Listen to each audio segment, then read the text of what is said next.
নমস্কার বন্ধুরা, education culture YouTube চ্যানেলে তোমাদের স্বাগতম।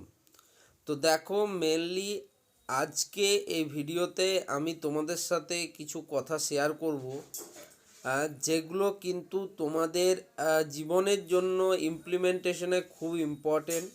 বাট কোনো স্কুল বা কোনো কলেজই কিন্তু আমাদের এই কথাগুলি শেখায় না বা এই জিনিসগুলো শেখায় না, যাদের কিন্তু বৃহত্তর জীবনে প্রচুর ইম্পর্টেন্স রয়েছে। তো দেখো, সবার প্রথমে নাম্বার ওয়ান আমি এক্ষেত্রে যে বিষয়টিকে রাখবো সেটা হচ্ছে তোমার ফাইন্যান্সিয়াল ম্যানেজমেন্ট। তো তোমরা অনেকেই আমাকে প্রশ্ন করবে যে দাদা, এই ফাইন্যান্সিয়াল ম্যানেজমেন্ট জিনিসটা কী?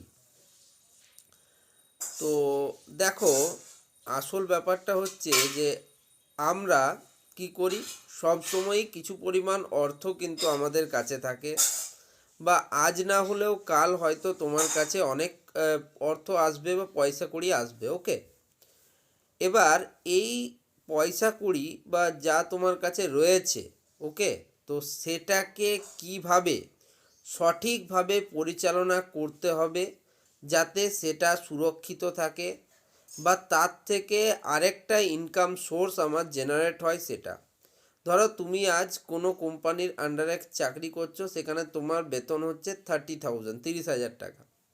এবার তুমি কি করছো, যদি তুমি সঠিকভাবে সেটা পরিকল্পনা মাফিক টাকাটাকে ব্যবস্থা না করতে পারো, তাহলে তুমি দেখছো যে প্রায় 30,000 টাকা মাসের কিন্তু প্রথম 15 দিনেই আমার শেষ হয়ে যাচ্ছে। বাকি 15 দিন আমাকে লোকের কাছ থেকে ধার করে নিয়ে সংসার চালাতে হচ্ছে। তা সেক্ষেত্রে কি হচ্ছে, সেক্ষেত্রে তোমার ধারের যেমন ঋণের বোঝা বাড়ছে, তেমনিভাবেই তুমি একটা ভালো অ্যামাউন্ট চাকরিতে টাকা পাওয়ার পরেও তোমার কাছে কিন্তু আর্থিক সংকট তৈরি হচ্ছে। কেন হচ্ছে বলো তো? এই যে আমাদের ফাইন্যান্সিয়াল ম্যানেজমেন্ট সম্বন্ধে আমাদের কোনো জ্ঞান নেই, বা স্কুল বা কোনো কলেজই আমাদেরকে এ বিষয়ে কোনো জ্ঞান দেয়নি বলে। আসলে দেখো, আমাদের যে বর্তমান সময়ে যদি যুগের কথা বলি, তাহলে বেশিরভাগ মানুষই কী করে, বিভিন্ন যে সেভিংস অ্যাকাউন্ট রয়েছে সেইখানেই কিন্তু তাদের প্রাপ্ত টাকাটা রাখে। তো বেশিরভাগ ক্ষেত্রেই সেভিংস অ্যাকাউন্টে যে সুদের হার সেটা হচ্ছে প্রায় 2.7% থেকে 4% মতো, বা খুব বেশি হলে 5% মতো কিন্তু হয়। বাট তোমরা জানো যে প্রত্যেক বছরই আমাদের যে মুদ্রাস্ফীতি, বা বাংলায় বলে মুদ্রাস্ফীতি, ইংরেজিতে বলা হচ্ছে ইনফ্লেশন হচ্ছে, সেটার কিন্তু হার 6 থেকে 10%। কোনো কোনো ক্ষেত্রে, যেমন চিকিৎসা ক্ষেত্র বা তোমার স্বাস্থ্যক্ষেত্র বা তোমার শিক্ষাক্ষেত্র, এই ক্ষেত্রে কিন্তু তার ইনফ্লেশনের হার আরও অনেক বেশি।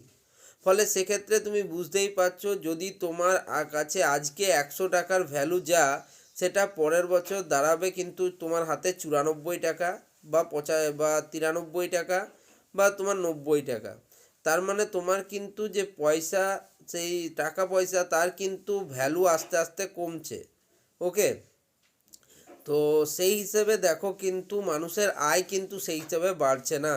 ফলে প্রত্যেক বছর এই যে মুদ্রাস্ফীতি, তার দরুন প্রচুর মানুষ কিন্তু আরও দরিদ্র সীমা যেটা, তার নিচে কিন্তু নেমে যাচ্ছে। ফলে তোমাদিকে তো এই যে জিনিসগুলো বা মুদ্রাস্ফীতি হচ্ছে বা এর ফলে এই হচ্ছে। এবার ধরো, আমাদের কোথায় টাকা আমাদের রাখা সেফ, যেমন ধরো অনেকেই কিন্তু এই সেভিংস অ্যাকাউন্ট ছাড়াও বিভিন্ন ফিক্সড ডিপোজিট স্কিম বা মান্থলি ইনকাম স্কিম, এমআইএস, এই সবে কিন্তু তারা টাকা রাখে। বা যারা কিন্তু এই ফাইন্যান্সিয়াল বাজেটিং বা ফাইন্যান্সিয়াল ম্যানেজমেন্ট সম্বন্ধে আরও বেশি সচেতন, তারা বিভিন্ন এসআইপি বা তোমরা বলতে পারো মিউচুয়াল ফান্ডস বা তোমার শেয়ার মার্কেটিং বা কোনো এজেন্সিকে লোনিং বা এই সমস্ত পদ্ধতির মাধ্যমে কিন্তু তারা নিজেদের যে গচ্ছিত টাকা বা যাই বলো না কেন, প্রাপ্ত টাকাকে তারা কিন্তু সঠিকভাবে প্রয়োগ করতে পারে। এবার টাকাকে কিভাবে সেভ করবে, টাকা কিভাবে ইউটিলাইজ করবে, কত পরিমাণ টাকা তোমার কনজিউম করা উচিত, বা তোমার প্রাপ্ত টাকার মধ্যে থেকে কত পার্সেন্ট অবশ্যই তোমাকে সঞ্চয় করে রাখা উচিত ফর তোমাদের ফিউচারের জন্য। তো এই যে ফাইন্যান্সিয়াল ম্যানেজমেন্ট বা মানি ম্যানেজমেন্ট যাই বলো না কেন, এটা কিন্তু কোনো স্কুল কলেজই আমাদেরকে কিন্তু শেখায় না। যার ফলে এটা কিন্তু one of the best skills. এটা হচ্ছে, যদি তুমি বলো এই স্কিলটা শিখে রাখা সব থেকে ইম্পর্টেন্ট, বাট কিন্তু কোথাও আমরা এই স্কিলটা সম্বন্ধে অতটা জানতে পারি না। দ্বিতীয় নাম্বার আমি হচ্ছে নেটওয়ার্ক অ্যান্ড তোমার হচ্ছে বিল্ডিং পার্টনারশিপ। ধরো এরকম হলো যে তুমি কি করবে, তোমার ফিল্ড হচ্ছে যে তুমি হচ্ছে একজন ধরো ইলেকট্রিক্যাল ইঞ্জিনিয়ার, এবং তোমার চারিপাশে যারা লোকরা রয়েছেন তারা প্রত্যেকে বিএ গ্র্যাজুয়েট।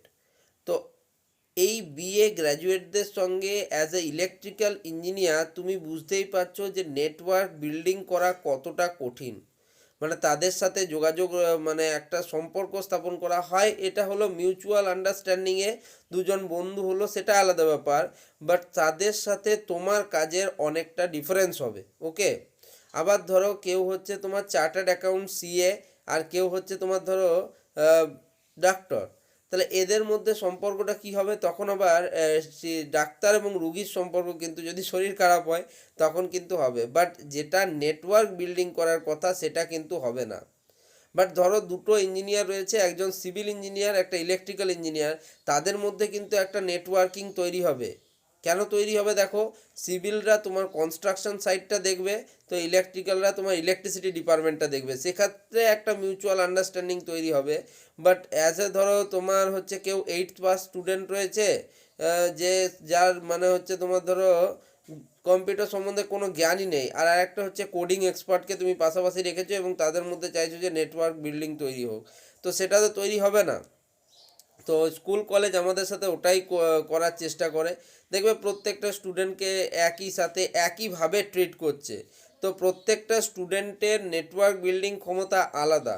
কেউ ধরো একা থাকতে পছন্দ করে, কেউ কত মানে হচ্ছে দুজনের গ্রুপ পছন্দ করে, কেউ পছন্দ করে একটা বড় গ্রুপ থাকবে তার মধ্যে সে লিড করবে, এই রকম থাকে। অর্থাৎ বিভিন্ন মানুষের যে এই যে নেটওয়ার্ক তৈরি করার ক্ষমতা সেটা বিভিন্ন। তো সেক্ষেত্রে আমি অবশ্যই বলবো যে এই স্কিলটা কিন্তু কোনো স্কুল কলেজ শেখায় না। 3 নম্বর হচ্ছে কমিউনিকেশন স্কিলস। তো এই কমিউনিকেশন স্কিলস আমাদের জীবনে খুব খুব খুব ইম্পর্টেন্ট। যদি তোমরা যে কোনো হায়ার এডুকেশন করো, বর্তমানে বিভিন্ন কলেজের যে সেমিস্টার, তাতেও কিন্তু এই কমিউনিকেশন স্কিলটাকে এবার থেকে দেখছি ইন্ট্রোডিউস করা হয়েছে। বাট শুধুমাত্র একটা সেমিস্টারে কমিউনিকেশন স্কিলে 2 মাস কোর্স করিয়ে কিন্তু বা তোমার খালি থিওরি পড়িয়ে কমিউনিকেশন স্কিলকে কিন্তু স্ট্রং করা যাবে না। কমিউনিকেশন মানে এমন নয় ধরো তুমি ইংলিশে, একজন তোমার মাতৃভাষা ইংলিশ, তাহলে ইংলিশটাতেই আমি বলছি তোমার কমিউনিকেশন খুব ভালো হতে হবে। তোমার মাতৃভাষা বাংলা, বাট আমরা এখনও অবধি বাংলার এমন অনেক শব্দ আছে যেগুলোর প্রয়োগই করি না, বা আমরা কারোর সাথে দেখা হলে তাকে যে কি বলতে হবে ফার্স্ট ইমপ্রেশনে সেটাই আমরা বলতে পারি না। যে যেমন ধরো হ্যাঁ হ্যাঁ কেমন আছেন, ভালো আছেন, এই যে কনভারসেশন একটাকে শুরু করতে হবে সেটাও কিন্তু মোস্ট অফ দ্য পিপল কিন্তু জানি না। ফলে যে এই যে কমিউনিকেশন উইকনেস বা কমিউনিকেশন ব্যারিয়ার আমাদের তৈরি হচ্ছে, সেই কমিউনিকেশন স্কিলসটাকে কিভাবে আমরা প্রত্যেকের সাথে প্রত্যেকে সম্পর্কযুক্ত হবে সেটা জানতে কিন্তু সাহায্য করে না। তারপর 4র্থ নাম্বার আমি বলবো ক্রিয়েটিভিটি অ্যান্ড ইনোভেশন। এতে কিন্তু অনেক অনেক অনেকাংশে স্কুল কলেজ প্রচুর পিছিয়ে রয়েছে। কারণ দেখো, তোমার বলছি যে প্রত্যেকটা ফিল্ডে কিছু ক্রিয়েটিভ ওয়ার্ক রয়েছে। যদি বলো আর্টসের ফিল্ড, তার একটা ক্রিয়েটিভিটি লেভেল আলাদা, একটা সায়েন্সের ফিল্ডে আলাদা, একটা কমার্সের ফিল্ডে আলাদা, ওকে। ধরো একটা আর্টসের স্টুডেন্ট, তার ইতিহাস সম্বন্ধে যত ভালো ধারণা রয়েছে একজন তোমার কমার্সের স্টুডেন্টের কাছে সেটা নেই। আবার একজন কমার্সের স্টুডেন্টের কাছে তোমার বিজনেস, অ্যাকাউন্টেন্সি, ইকোনমিক্স সম্বন্ধে যা ধারণা রয়েছে সেটা আর্টসের স্টুডেন্টের কাছে নেই। তো দেখো, স্কুল কলেজে এমন কোনো ইন্টারাক্টিভ ক্লাস দেখি না যেখানে মানে স্টুডেন্টদের মধ্যে একটা তোমার ইনোভেশন ক্লাস হবে, যেখানে প্রত্যেকে নিজের নিজের মতামত পোষণ করতে পারবে এবং বলতে পারবে যে হ্যাঁ এই পদ্ধতিটা হলে এই ফিল্ডে এই উন্নতিটা হতো। সো সেরকম ইনোভেশন অ্যান্ড ক্রিয়েটিভিটি কিন্তু খুব কম দেখা যায়। দেখো, বছরে একটা করে কিন্তু তোমাদের স্পোর্টস প্রোগ্রাম বা অ্যানুয়াল মিট বা কালচারাল ফেস্ট এরকম কিন্তু বিভিন্ন কিছু হয়, বাট সেগুলো শুধুমাত্র দেখানোর জন্য যে হ্যাঁ আমাদের এখানে হয় এটা, ওকে। তো এগুলো থেকে তোমাদেরকে কিন্তু উঠে আসতে হবে। এবং ক্রিয়েটিভিটি মানে দেখো, এখন যদি সত্যি বলতে গেলে এখন বলি, তো আগেকার দিনে এমন কিছু পেশা ছিল যেমন ধরো ডাক্তার, ইঞ্জিনিয়ার, টিচার, বিজনেসম্যান, বা তোমার হচ্ছে অন্যান্য বিভিন্ন পেশা যেমন ছিল মেডিকেল অফিসার, এই রকম কিছু পেশা ছিল। বাট যদি আজকের দিনে দাঁড়িয়ে আমরা বলি, তো আরও অনেক কিছু কিন্তু ইন্ট্রোডিউস হয়েছে। আজকে একজন গ্রাফিক ডিজাইনার এর যেমন মহত্ব রয়েছে, একজন কার্টুনিস্টের মহত্ব রয়েছে, একজন এআই ইঞ্জিনিয়ারের মহত্ব রয়েছে। কেউ যদি সোশ্যাল মিডিয়ায় ভালো এসইও করতে পারে, সার্চ ইঞ্জিন অপটিমাইজেশন, তার আলাদা গুরুত্ব রয়েছে। ফলে আজকের যুগের কাজগুলো অনেকটা ত্বরান্বিত হয়েছে। বাট এই যুগের সাথে তাল মিলিয়ে নতুন কোনো তোমার সিলেবাস, নতুন কিছু কিন্তু ইন্ট্রোডিউস হচ্ছে না স্কুল কলেজেরগুলোতে। তোমরা নিজেরাই দেখতে পারবে যে এখনও অবধি তোমাদের সেই ধারাবাহিক ছন্দে ফিজিক্সের এই পোর্শন পড়াচ্ছে। বা তুমি যদি রিসেন্ট একটা ভিডিও তোমাদের এইচসি ভার্মা স্যার যিনি রয়েছেন, তোমরা জানো তিনি হচ্ছেন একজন বিখ্যাত মানুষ। তো সেই এইচসি ভার্মা স্যার বলছিলেন যে তিনি যখন স্কুলে পড়তেন তখন তাকে কিন্তু এই গ্র্যাভিটেশন সংক্রান্ত জি এর ভ্যালু যে 9.81 যেটা রয়েছে সেটা কিন্তু বার করা শিখিয়েছিল। এবং আজও যখন তিনি 40 বছর পর কোনো বিদ্যালয়ে পড়াচ্ছেন বা কলেজে পড়াচ্ছেন, সেখানে আবার কিন্তু সেই স্টুডেন্টদের জি এর ভ্যালুই বার করতে হচ্ছে। তার মানে অলরেডি তো আমরা জানি যে জি এর ভ্যালু 9.1 হয়, তাহলে সেটাকে আবার 40 বছর 50 বছর ধরে একই সিলেবাস ইন্ট্রোডিউস করে কোনো ইনোভেশন বা ক্রিয়েটিভিটি কিন্তু এর মধ্যে দেখা যাচ্ছে না। তাহলে বলো, অত বড় মানুষ যখন এই কথাটা বলছেন তার তো বিশেষ কিছু গুরুত্ব থাকারই কথা। যা সোসাইটিতে তোমরা জানো, প্রত্যেক ইঞ্জিনিয়ারিং স্টুডেন্ট বলো, মেডিকেল স্টুডেন্ট বলো, তাদের কাছে এক বাক্যে কিন্তু কনসেপ্ট অফ ফিজিক্স এইচসি ভার্মার বই কিন্তু সমাদৃত।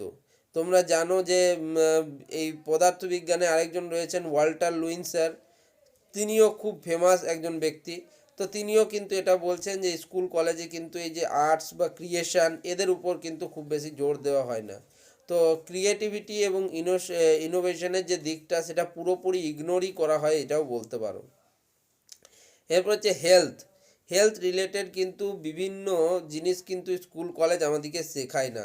সেখানে ফিজিক্যাল হেলথ, মেন্টাল হেলথ, বর্তমান সময়ে সব থেকে বড় যদি প্রবলেমের কথা বলি সেটা হচ্ছে মেন্টাল হেলথ প্রবলেম। তো প্রচুর পরিমাণ দেখো অনেক স্টুডেন্ট থাকে যারা কিন্তু নিজেদের কথা বাইরে বলতে পারে না চট করে। তো তাদের জন্য বিভিন্ন সেমিনার অর্গানাইজ করা, তাদেরকে বোঝানো যে এটা হচ্ছে মানসিক অবসাদ, এটা এই। তো এগুলো সম্বন্ধে কিন্তু ডিটেলস ক্লাস খুবই করানো আশা করছি ইম্পর্টেন্ট স্কুল কলেজগুলোতে। এই ক্লাসগুলি হলে যেমন স্টুডেন্টরা একদিক থেকে নিজেরা ফ্রি ফিল করতে পারবে, এবং নিজেদের ইন্টারঅ্যাক্টিভ সেশনগুলোর ফলে তারা কিন্তু খুব ভালো একটা নিজেদের কিন্তু এই মেন্টাল হেলথ সম্বন্ধে বলতে পারবে। মেন্টাল হেলথ খুব খুব ইম্পর্টেন্ট। শুধুমাত্র দেখো ফিজিক্যাল হেলথ ঠিক করলে হয় না, মেন্টাল হেলথটাও মাচ মোর ইম্পর্টেন্ট। ওকে। আর দেখো নেক্সট আমি একটা ভিডিও আনবো তোমাদের জন্য, যেটা হচ্ছে তোমাদের কম্প্যারিজনের উপরে হবে, যে কেন আজকের দিনে কম্প্যারিজন এত হচ্ছে, আমাদের কম্প্যারিজন কি সত্যিই প্রয়োজন। তো সেটা নিয়ে আমি পরের ভিডিওতে কথা বলবো। তো এই ভিডিওটা এখানেই শেষ করছি। ভিডিওটা ভালো লাগলে অবশ্যই বন্ধুদের মধ্যে ভিডিওটিকে শেয়ার করো, ভিডিওটিকে লাইক করো, এবং অবশ্যই চ্যানেলটিকে সাবস্ক্রাইব করে নিজের সাবস্ক্রিপশন লিস্টের মধ্যে রাখো। ধন্যবাদ।